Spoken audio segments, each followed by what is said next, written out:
This week on the Deep Leadership Podcast. We have to remind them that they are resilient. They can be successful during change. And the skills that they had yesterday, they still have today and can make them successful going forward.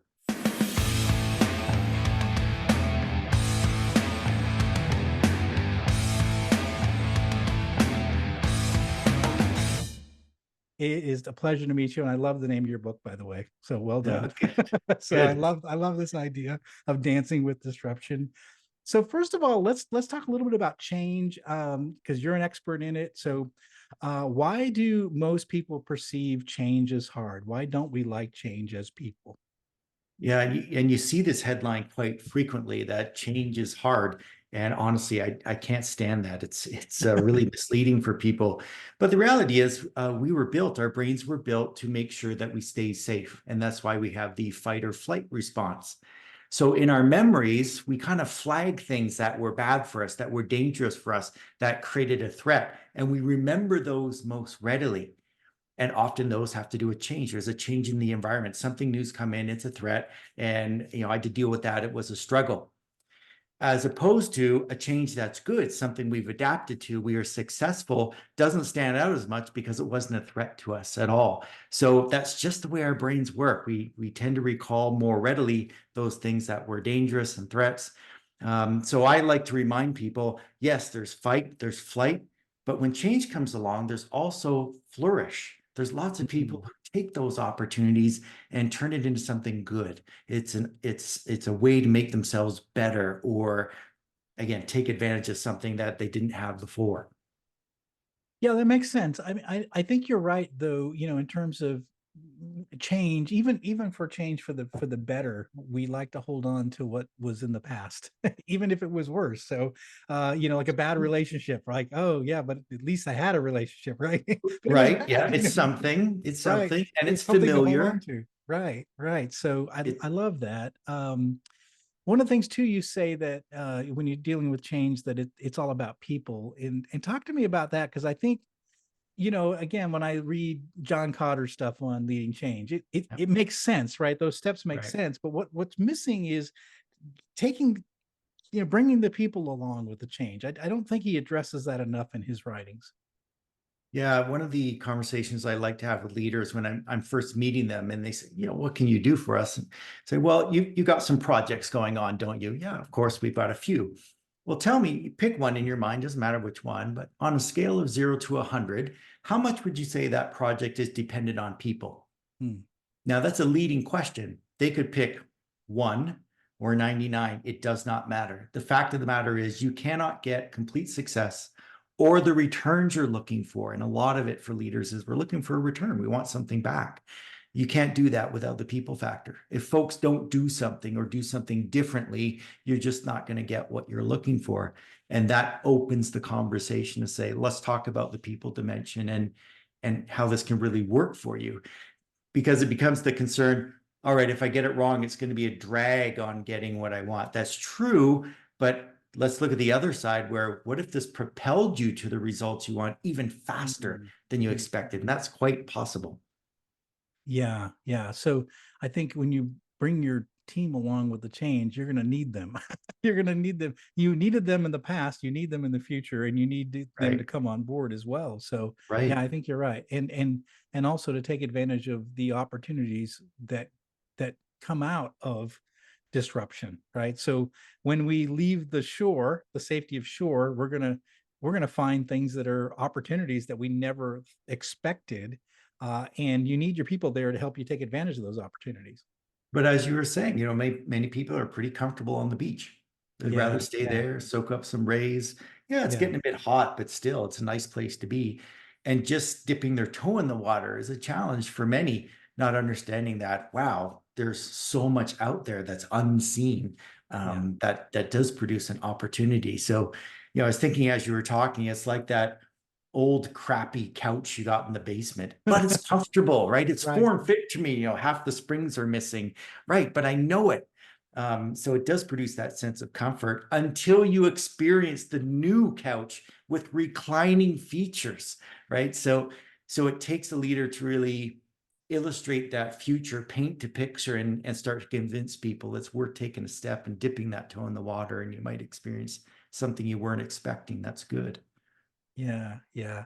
I like that you said that the leader has to paint the picture. You know, you have to set, a vision of what the future looks like after the change is done, so that people can understand, um, you know, what it looks like when it's finished.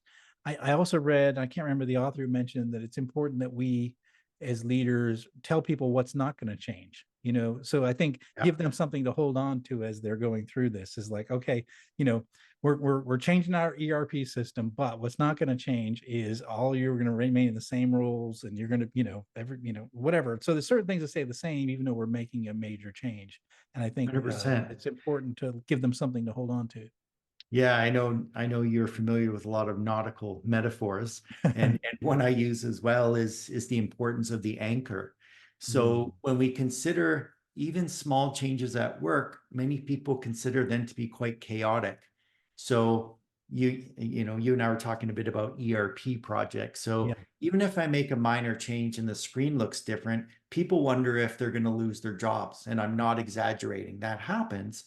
So telling them what's not changing is really important. That's the anchor. Yes, we're changing some things, but some things are not changing. You can hold on to that and know it will be the same tomorrow, even as some other things change. Psychologically, that's really important to people as we're trying to guide them through these transitions. Yeah, that makes a lot of sense. So what's probably the most critical intervention that needs to happen during a transformational change? Yeah, it's all about communication. I mean, there are many levers for change, but communication is huge. Um, One of the things that I've seen leaders do incorrectly is assume that sending out a memo, even if well worded, describes here's the change, that everyone got it. And I guarantee that most did not. And the big problem today is the level of distraction we have in our lives. Who reads a whole email? No one. We skim. And so we miss half the information. We assume we've got it. And then we'll ask our neighbor if we think we might have missed something. And of course, they filtered it as well. And all of a sudden, people have a completely different understanding of what you wanted them to understand. So, communication, doing that well, and making it personal. I cannot count the number of times I've worked with an organization and they've said, we've got a communication strategy. We're going to blitz. And I'm like, okay, that sounds good. And we're going to do it all by sending stuff out. Mm, Okay, so this is all they have to read or they have to go somewhere and listen to something. And I'm always, you must run a live session, either pull to get them together or like we're doing, get on a call where they can see you personally and the expression on your face as you explain it and have the opportunity to ask questions. It has to be a two-way street. So communication is huge. It has to be repetitive. It has to be multi-channel, and it has to allow for people to ask questions and escalate questions through their leadership as needed. yeah, so often, because I mean, what's the marketing message? You got to tell people 7 times you want to get the message Seven across. times. Someone told me that about leadership. I mean, when I was still in my corporate days, and it always stood with me because I recognized that, and I started noticing, like I put out a memo or I'd say something in an all employee meeting, and I realized like maybe 10% of the workforce got it, right? And it Right. was just because we're busy and you go about your day, and John said something in the meeting. I didn't really catch it. Did you catch it? No, I didn't catch it.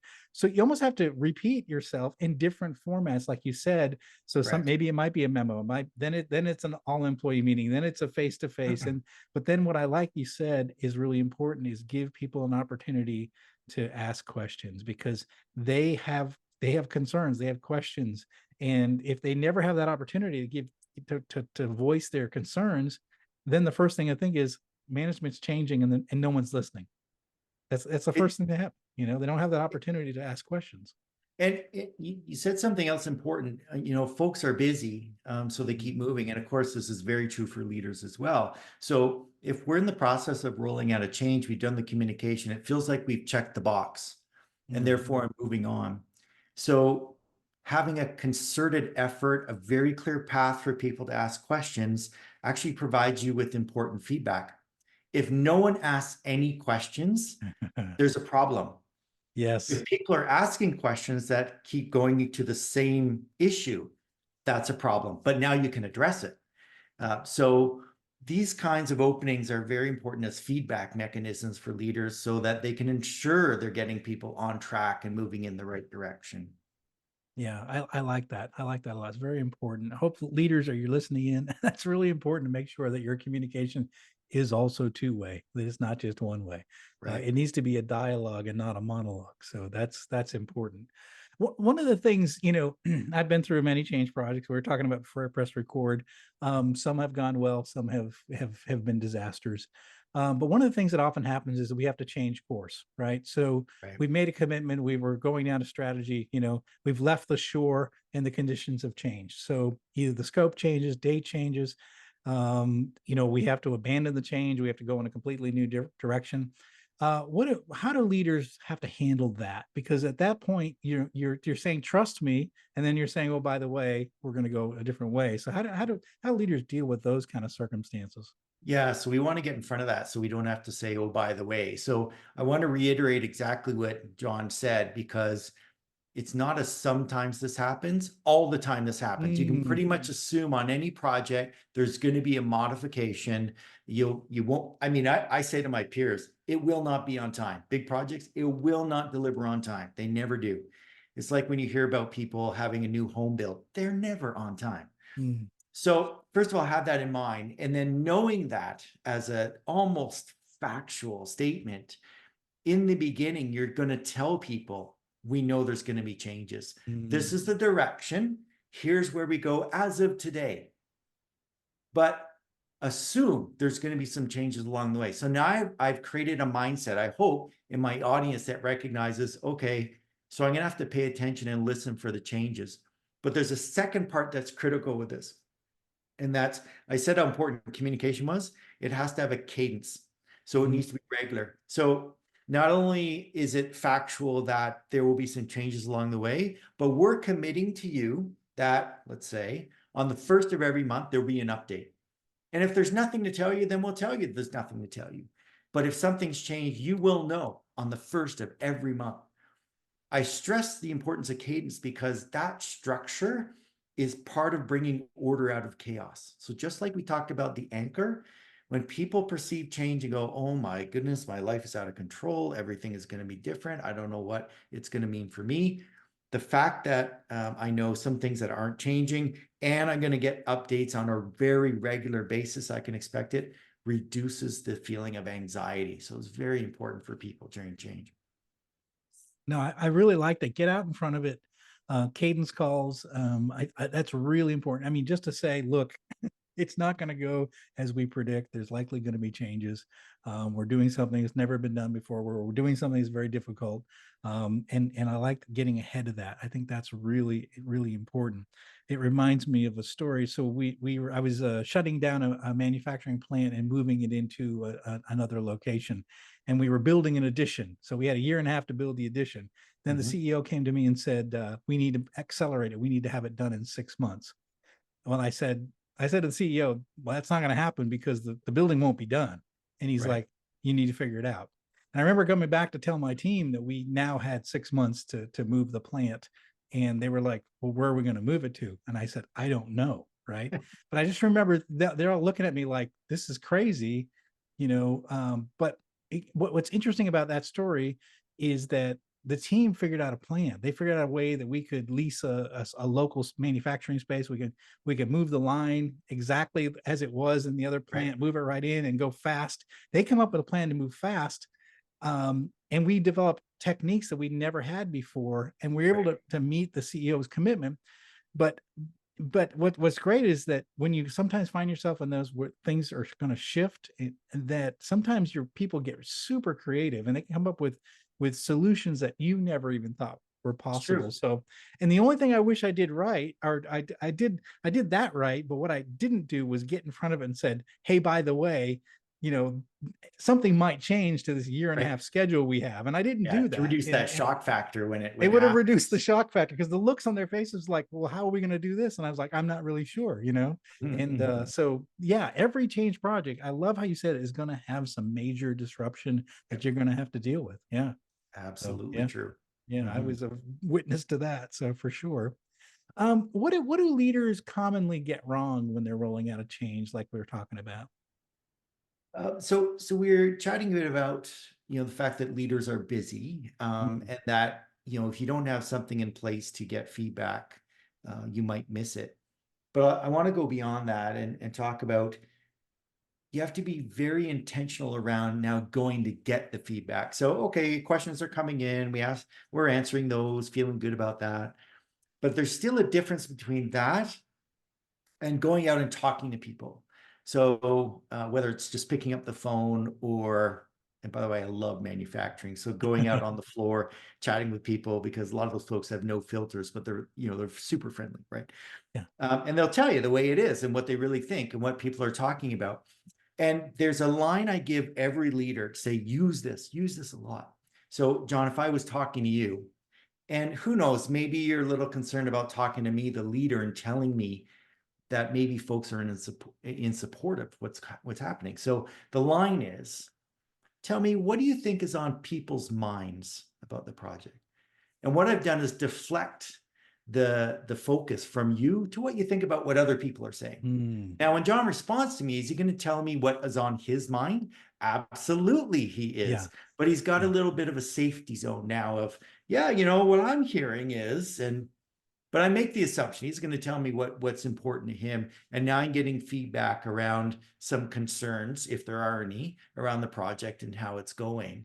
So, creating that safe space for people to give feedback is good. I think you do have to be live with individuals, create some comfort, and then just, give me some feedback. What's happening? I like that. I mean, you're going to eventually deal with people that are going to be resistant to change, and then some who won't buy into the change. What do you Yes. do with those kind of people that just won't buy into what's happening? So, building on your previous question around what do leaders sometimes get wrong, this is one of the big ones. Mm, I'm going to start with a very important piece of advice. Assume that resistance exists on a continuum. It's not black and white. So I mentioned we've got the fight or flight response, but there's also flourish. There's another F word in here. Don't worry, it's freeze, okay. right? So some people look change in the eye and they freeze. Mm, Now, are they resistant? Now, our leader might think so because you're not doing what I asked you to do. And fear plays a real role in people not stepping up to change. Well, um, I'm concerned that if I try this, I'm going to fail. mm, And who wants to fail in front of their peers? No one. That's one of the biggest motivations for people not embracing change, that I'm afraid I'm going to do something wrong. I'll look stupid. I'll hurt myself, depending on what it is. People don't want to do that. So when leaders make the assumption that resistance is an on-off, if you're not doing it, then you're against me. You don't like this project. That could be true. But first, we need to get with people and say, what's going on? Help me understand. Let me reiterate what we're looking for. Maybe you didn't understand it. Again, so many messages get lost in the mix. So let me re-explain. Let me help you understand why. Do you need some more support? Do you need some additional training? What's getting in the way? What's a barrier? There's so many potential barriers for people embracing change. So first we have to understand. I think it was Covey that was seek first to understand, then to be understood. So getting inside their heads, understanding their context, and then how can I help you embrace this I before love we that. determine its resistance. I love that. I love that you say it's on a scale. It's not necessarily black and white. Because I think when I just look at my own personal side, when change comes, I'm one of the ones that I don't jump on board right away. I sit back and go, all right, so this is coming. Let's see if it's real, and then Right. all right, okay, it seems like it's real. All right, where are we headed? Like, I want to try to understand it before I jump on board. So I'm not one of the early embracers of change. I'm always maybe I'm a second follower or whatever. I'm not a first Yeah. follower, but Me too. I'm like, you go so first. right, yeah, exactly. Some people are just diving. Oh, this is great. Whatever. We're gonna move factories. Great. This is exciting. I'm always like, all right. I'm thinking about this is gonna be a lot of work. Is this true? Are we really gonna do this? Are we really gonna spend the money? I want to understand it first. And I think again, that's not resistance. It's just the way I'm processing change. I do it Mhm. differently than other people. Everyone's going to deal with change differently. Yeah, absolutely. John, you'll love this. There's an exercise I do with leaders and other people. So they don't really know me yet. I stand up in front of the audience and I say, before anything, can I have a volunteer? And what do you think I get? Nobody. Silence, right? No, Yeah. no one, right? And so after, say 30, 60 seconds, someone eventually, puts their hand up and say, come on up. And then what you do is you present them with a gift. They don't have to do anything. Here's a gift Oh, card. Thank you very much. Go sit down. And then you say, can I have another volunteer? And guess what happens? every end. So what's the difference between volunteer one and volunteer two? Yeah. Someone already dipped their toe in the water. They already took a step forward. They saw that it was Yeah. safe. They saw that you didn't criticize them, right? Yes. So that's a reality you're pointing out of, I need to see others step up. And that can be a strategy for leaders of, can I find some people that are always gung-ho, they got on board, and can I get them engaged? Because then they become an influencer, and we know how important influencers are, and get them out in front, and then they'll talk to some people, and all of a sudden the word starts to spread that, hey, it's going to be okay. Yeah. Yeah. I like that. I like that a lot. It just, once you see, once someone else has already sort of, survived stepping Right. forward, then like, oh, okay, well, it's not so bad. So, Right. someone stuck their neck out and it wasn't too bad. They didn't get cut off. So they're like, oh, Mm. it's not too bad. But I like that idea. And I think it helps bring people along. The more that you see, okay, well, Joe did it, Jim did it, Susan did it. No, it can't be that bad, right? Right. So and then the rumor, which is the most effective communication tool in any business, rumor mill hits that, okay, it's okay, we can do this. So that's important. Yeah, I like that. So this new book is set, talking about what happened during the pandemic, which was like a major shift, a major global change that happened. Yes. And there was opportunities, there were threats, there were everything you imagine hit us all at once. I was a small business owner, I still am, through the pandemic. I didn't know what was going on. My people said, "What's going on? What do we need to do?" Right. Um, One of the things is that you mentioned is that global leaders failed to get compliance across the board. I mean, so we had some simple things they were trying to do, and they failed. Can you give us some, feel for why we failed, and what are some basic things we got wrong during the pandemic Mhm. that we can Yeah, learn and from? I think it's worth mentioning that, because a lot of people are like, oh my goodness, I don't want to talk about the pandemic anymore. And I totally get that. Yeah, But I couldn't ignore it because it was a global change. I mean, if you want yeah, to look at an example of change that we were trying to do on the largest scale possible, this was it. yeah, And then we take three simple changes that were part of it. Simple, I'll put in quotes. yeah, Number one, stay 6 feet apart. yeah, Wear a mask. Two, three, sanitize all the time. So I'm like, well, that's pretty simple. Keep your distance and wear a mask. Okay, and I can make sure my hands are clean. But then you start digging into it, and I think one of the reasons this failed is it just assumed that everyone could do this easily. And mm, then you run into supply issues. Not everyone can get a mask. Half the people forget it when they go into the grocery store. Then you need people to actually enforce the yeah, rules, and that creates conflict. You've got folks with medical conditions that make it difficult to wear a mask. Everyone forgets to do 6 feet apart, and then all of a sudden someone's angry with you, and mhm, there isn't enough room in the stores to do 6 feet apart. Like it got complicated so quickly, but the message was very simple of just do these three things and we'll all be safe. And yeah, it just wasn't. And then some responded by, well, then let's add on more rules. Well, no one mhm, can remember more than three things. So now you have a problem. So it just was, it had to take more work from governments, from leaders to actually facilitate applying these rules. And it's much more complicated than they expected. I think they didn't do their homework in a lot of ways of considering who are all the different groups of stakeholders we have out there and how might they respond. You have to do some prediction and get into people's shoes and talk to them and say three things. Where do you see the potential barriers? And now you can get ahead of the barriers before they really come up and bite you. yeah. I think you're right. I think one of the things that we fail to do as leaders is the why.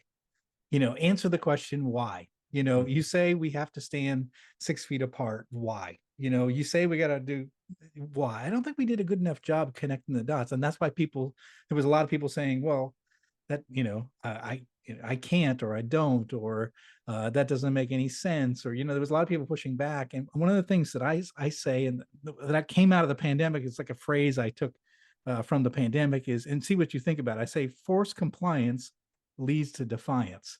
So when we say you must, like, as a leader, if I say you must wear your seatbelt on a forklift, you might get people to do it. But if you Right. explain, I want you to wear your seatbelt on the forklift because if it tips over, you won't get crushed. You'll be maintained in there, and I don't want you to get hurt. There's a why there between between wear your seatbelt and the why behind why I want you to wear your seatbelt. It's because I care about Absolutely you. true. Yeah, And then we find, even when you give the why, some people won't do it. And what it comes down to there is people don't like being told what to do, even if you yeah, tell me why. yeah, So I mean, we saw this with the pandemic, especially. It was, you're yeah. restricting my personal freedoms. I need to have Mhm. choice. Yeah, And so I will enforce my right to choose by saying no. In organizations with leaders, sometimes we do have to say, I'm going to give you the why. If mhm. you choose not to, these are the consequences. Yeah, Much yeah, harder to do in the public forum because people do have freedom to choose. yeah, yeah. But inside our organizations, we do have to draw some hard lines sometimes, especially when it comes to safety, like you were just saying. Yeah. I think too, the other thing too, just given those three things was, the our thoughts evolved throughout the pandemic, right? In the beginning, we were concerned about, contact with hands and what have you. And it Mhm. changed over time. We realized that wasn't the way it passed. Right. We didn't say like shift gears, hey guys, we've learned now this isn't a problem and really we need to be focused on these other things that are more important. We just sort of kept enforcing rules, even though there was science coming out saying that it wasn't through contact trace. So I think for me at least, just as a casual observer of human behavior, which I love just to watch people, is that there were a lot of people that were just trying to prove everything the government was saying was wrong. It was just an Right. interesting thing. And it was Right. just this defiance that was so overwhelming, which was wild. But I just think we didn't take a humble enough approach where we said, okay, we've realized we don't have to worry about this. We don't have to worry about this. We need to shift our focus on this. Like, ventilators in the beginning, we said, oh, everybody's got to be on a ventilator. Then we said, that's not really the issue. So I don't know. I think it goes back to what we're talking about is that conditions are going to change and be aware that things are going to change and we'll let you know Right. if things change. And I don't think we did Right. enough of that. So Agreed. I need yeah. to point out one other thing that happened during the pandemic, which I think is illustrative of what leaders sometimes need to do. And we won't touch the politics around this. Yes. But at some point, Biden got out and went door to door and asked people to get vaccinated, and Yeah. they did. Yeah. So again, leave the politics out, but sometimes leaders need to go out and go door to door and talk Yeah. to people and make the Yeah. personal request. And I think that's just reality of who we are as human beings. When you're now in front of me, it's much more personal. I'm Yeah. now focused on you. I'm listening, and you have a much greater probability of convincing me that, hey, this is something you should do. Yeah, yeah. No, I agree 100%. I every time, I would hear some sort of problem during the pandemic, I used to say, well, it's my first pandemic. I've never been through one of these before.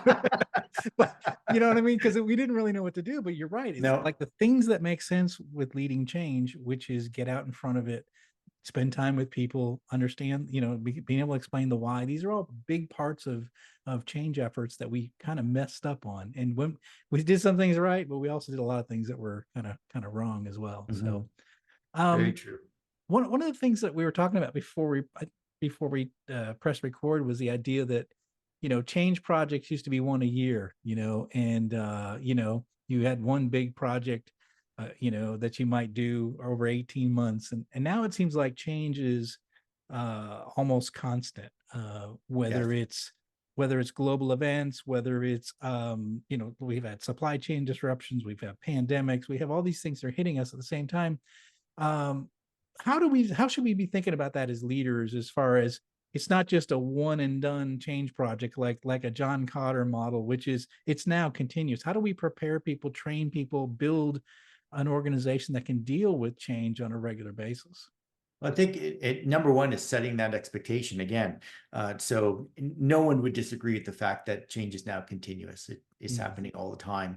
And there's never a downtime within organizations. We finish one project, we'll take a break. You cannot, everything moves too quickly. And if you take a break, you may be left behind. So it's working with the workforce. I do more work myself now of how do you generate resilience. So it is a mindset shift is number one of it is going to be continuous. And then acknowledging that, how do I best prepare for it? And often now I'm diving down into the details of how do you manage yourself?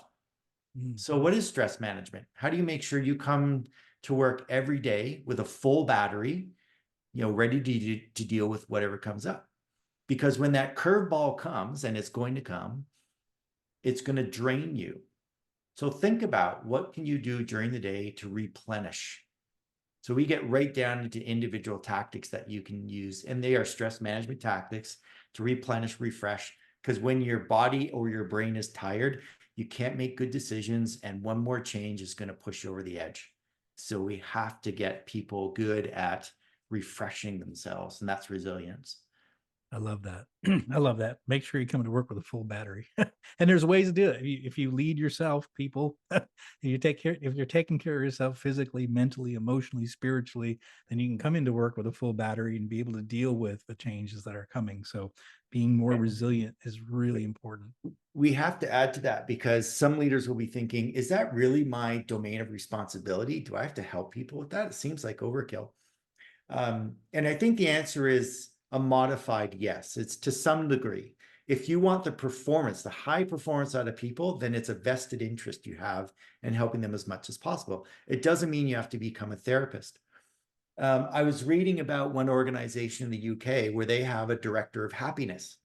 And she says a full third of her time is spent helping employees refinance things. So mortgage got out of control, cell phone is too expensive, I've got a loan that I can't pay. So she'll get them connected with credit counseling services and renegotiate, because there's recognition that you're carrying all those concerns, the weight of those pressures with you into the workplace. And now you can't focus on other things. I can't get 100% of you when you've got 50% thinking about how I'm going to pay the next bill.